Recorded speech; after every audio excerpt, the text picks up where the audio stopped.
Out to Liverpool, and Jurgen Klopp has called the introduction of 5 Premier League substitutions from next season as great news. Klopp has been one of the leading voices on the matter and has always claimed it won't be an advantage to the richest clubs with larger squads. Great news. It's a top news for football. It's top news for the players. We spoke a lot about it, and it's the situation is that we all know that it will not get less with games. The plan is so nobody will step aside, like no competition in no country really.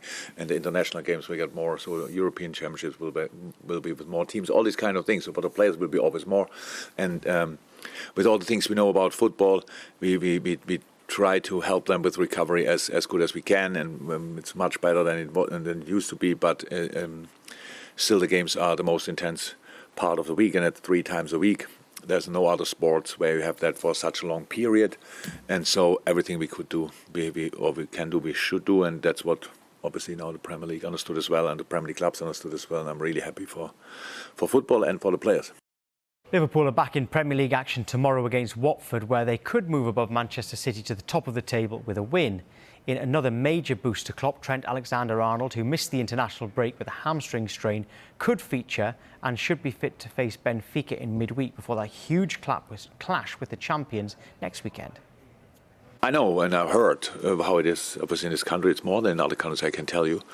So Trent wanted to go to the national team just to make sure that everybody's, but he couldn't. So it was nothing. You can see the scans, and with these pictures, you cannot go anywhere. But sometimes injuries, thank God, are not that serious that you are out for 5-6 weeks. Sometimes it's 2 weeks. And that's the case with Trent. So we're tight for tomorrow, but it's possible.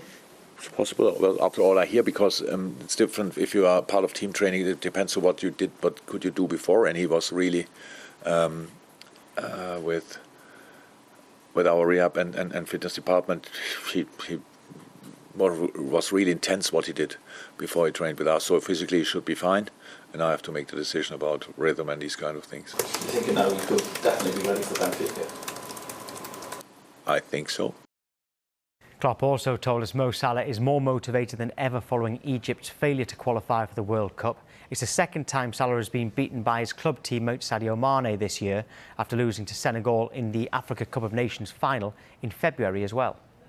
Mo wants to win as much as he can. That's why he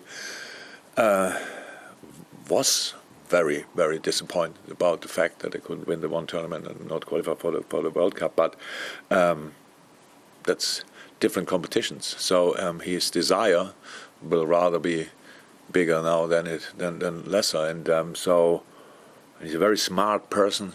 So he sees the difference between all these kind of things. I'm pretty sure, we didn't speak in detail about it, to be honest, but he knows that Senegal is really a tough team to get in the moment. They have a good generation, just we have to say. And so it was a bit unlucky, of course, in moments. That's how it is, especially with the penalty shoot. But no, nobody has to worry about that. He's fine.